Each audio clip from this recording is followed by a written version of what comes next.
Vampire Survivors Ode to Castlevania just might be the biggest love letter to the series ever created. This jam-packed DLC includes a level based on the castle itself, 91 music tracks from across the series, 36 of them being new remixes, most of which done by Nightmare Cart composer Evelyn Lark, or as she might be better known, the Noble Demon, countless weapons and enemies from across the series, and a whopping 80 playable characters. And today, we're gonna cover every single one. First up is Leon Belmont. Making his debut in Castlevania Lament of Innocence, Leon Belmont is the first Belmont chronologically that we follow. He didn't actually fight Dracula himself and was actually friends with the guy who would later become him, but he's still a pretty cool character and it's good to see him here. Next up is Sonia Belmont, right off the bat getting into some deep cuts. Sonia Belmont only appeared in one game, the now non-canon Castlevania Legends. She was also supposed to be the main character of Castlevania Resurrection, but that game ended up getting cancelled. Next up is a guy who needs no introduction. It's the one, the only, Trevor fucking Belmont. Making his debut appearance in Castlevania 3 Dracula's Curse. He also makes appearance in Castlevania Curse of Darkness, and he's one of the most well-known and beloved Belmonts, even being the main character of the first Castlevania Netflix series. It's Trevor Belmont, not much else I can say, we love him. Next up is Christopher Belmont, and if you are a long-time viewer of my channel, you know how much I fucking hate this character's debut game. I hate Castlevania The Adventure, it is a terrible game. However, he also stars in its sequel, Belmont Revenge, which is a much better game, and he is also the main character of Castlevania The Adventure Rebirth, the remake that came out on the Nintendo WiiWare, and that game is pretty good. This design seems to take the most inspiration from his box art appearance. Next up is another character that needs absolutely no introduction, especially considering I just made a video on the guy. It's the one and only Simon Belmont. Making his debut in the original Castlevania all the way back in 1986, this is the most recurring character in the franchise, and again, I made a whole video about him just recently about his other appearances outside of Castlevania. Next up is Juiced Belmont, starring in Castlevania Harmony of Dissonance. I'm not the biggest fan of this game or this character, however, his recent appearance in Castlevania Nocturne, the Netflix show, really made me appreciate the guy, so I'm glad to see him here. Next up, another character that needs no introduction, it's Richter Belmont, star of Castlevania Rondo of Blood. He also appears in Symphony of the Night, and is another very recurring Belmont. He's also in Smash Bros. Alongside Simon Belmont, and he is also the star of Castlevania Nocturne on Netflix. Next up is the man who ended Dracula once and for all, Julius Belmont, who made his first appearance in Castlevania Aria of Sorrow. This is the first Belmont to not be the main character of the game he appears in, so it's kind of funny, but hey, maybe we'll get the 1999 game eventually. Please, Konami. Next up is Grand Dynasty, who made his first appearance in Castlevania 3 Dracula's Curse. He is one of the allies that can fight alongside Trevor Belmont to defeat Dracula. He was also, unfortunately, left out of the Netflix series. Next up is John Morris, one of two playable characters in Castlevania Bloodlines. He was the first non-Belmont to wield the Vampire Killer Whip, making him a pretty special character. Next up is his son, Jonathan Morris, one of two main playable characters in Castlevania Portrait of Ruin, one of my personal favorite Castlevania games. Following him, we have Soma Cruz, the main character of Castlevania Aria of Sorrow. This young kid was actually the reincarnation of Dracula and he didn't even know it. Next up is the other playable character of Castlevania Portrait of Ruin, Charlotte Allin. She is a very, very close friend of Jonathan Morris, as well as a very powerful spellcaster. Next up is Sypha Belnades, another character who fought alongside Trevor Belmont in Castlevania 3 Dracula's Curse. She also appears in the Netflix series, and she becomes Trevor's wife later on. Next up is her descendant, Yoko Belnades, who made her first appearance in Castlevania Aria of Sorrow. She is a very helpful ally to Soma Cruz, and a very likable character overall. Next, another character that needs absolutely no introduction whatsoever, it's Alucard. He's basically the main character of the franchise at this point. I'm pretty sure anybody who knows Castlevania knows who Alucard is. Making his first appearance in Castlevania 3 Dracula's Curse, but then becoming the main protagonist of Castlevania Symphony of the Night, my favorite video game of all time. He is also a main character of both Netflix shows. Next up is the second playable character of Castlevania Bloodlines, Eric Lecard, a character who would later appear in Castlevania Portrait of Ruin. Next up, we got Hector. This is the main protagonist of Castlevania Curse of Darkness. He also makes an appearance in the Castlevania Netflix show, although his portrayal there is quite different from his portrayal in the game. Next up, we have Maria Renard. This version of Maria is when she was an adult, as seen in Castlevania Symphony of the Night. She's a very close friend of Richter and can command spiritual animals to attack her. Next up is Shanoa, making her debut appearance in Castlevania Order of Ecclesia. This character can use glyphs to command spiritual weapons to appear and fight for her. But those are all the base main characters. Once you unlock Richter and confront Dracula in the throne room, you fight the final boss as Death, and then you unlock even fucking more characters, and this is where shit gets really crazy. So the first secret unlockable character is Dracula himself, who needs no introduction. He is the face of the franchise. He is the main antagonist in nearly every single game, and even if you don't know the games that well, he's fucking Dracula. You know who he is. Next up is Lisa, Alucard's mother and Dracula's wife. It is shocking to see this character be playable, but hey, here she is. Next up is Mina Hakuba, making her debut appearance in Castlevania Aria of Sorrow. She is a close childhood friend of Soma Cruz, and the two of them journey together to see the solar eclipse, which then results in them getting transported to Dracula's castle, and then the events of the game happen.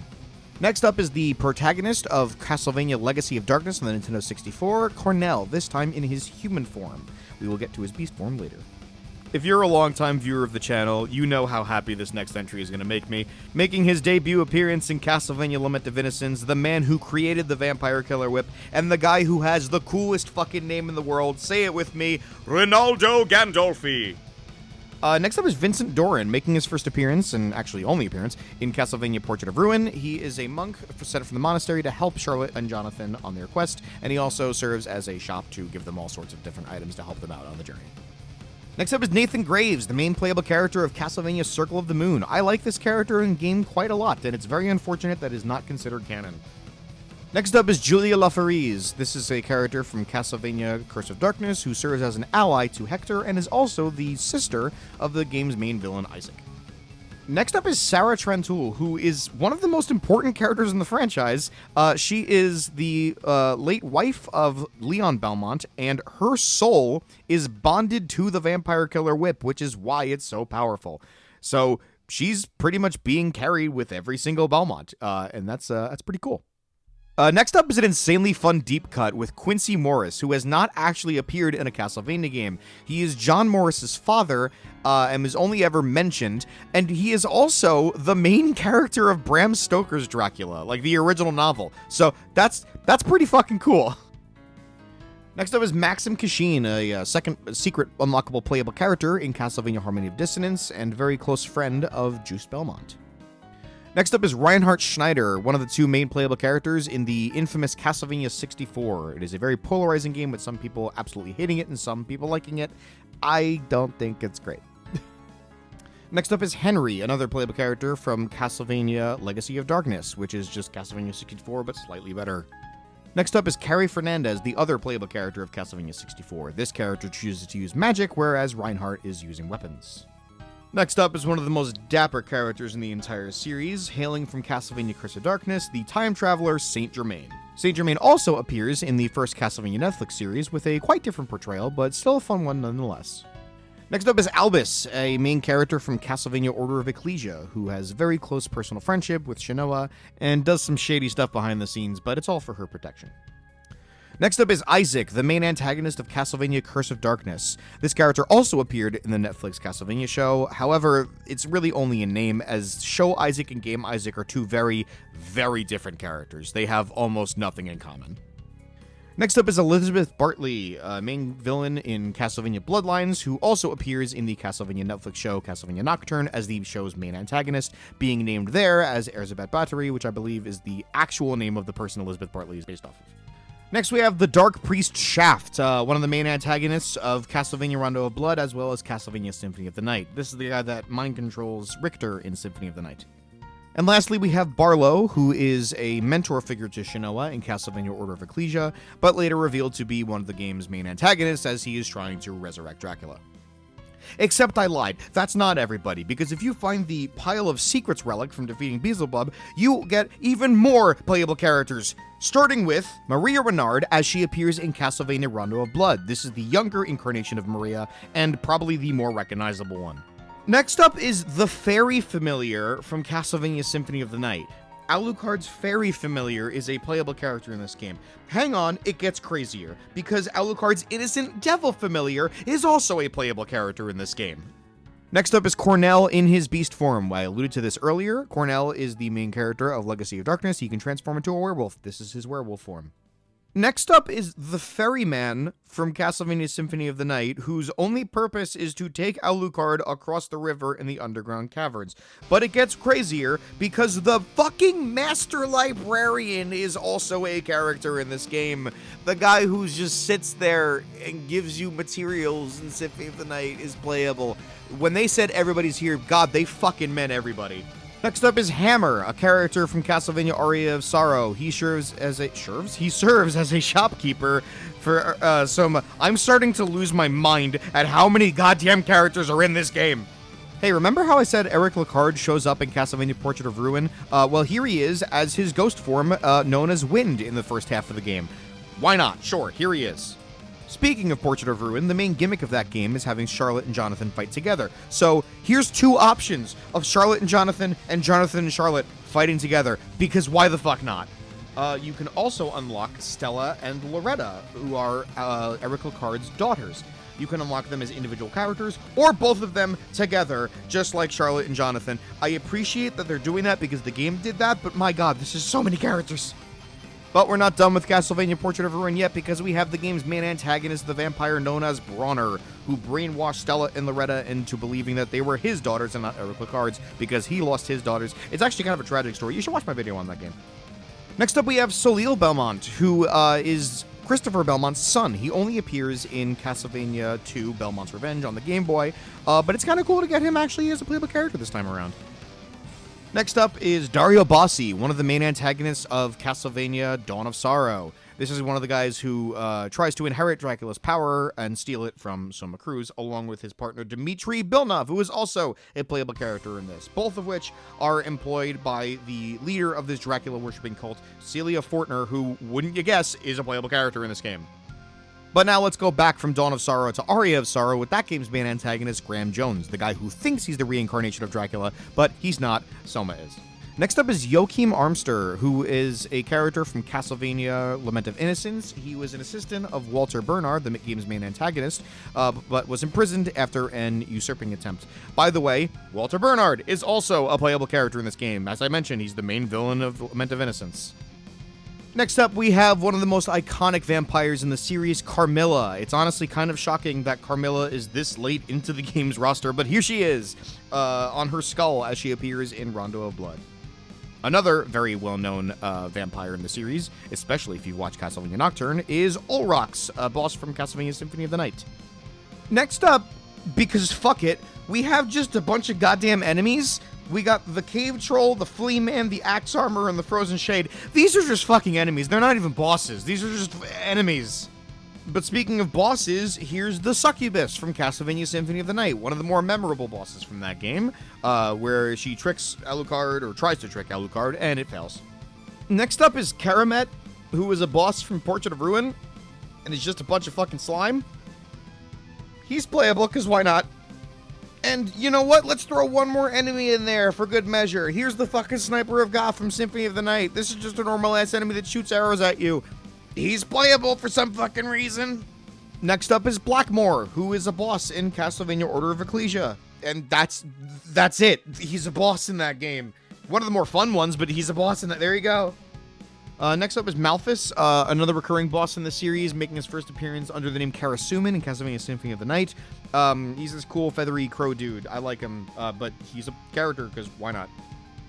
Next up is the one and only Death himself, Dracula's right-hand man and one of the most reoccurring villains in the series. You know him, you fear him, the Grim Reaper himself. It's Death. What else can I say? And lastly is Galamoth.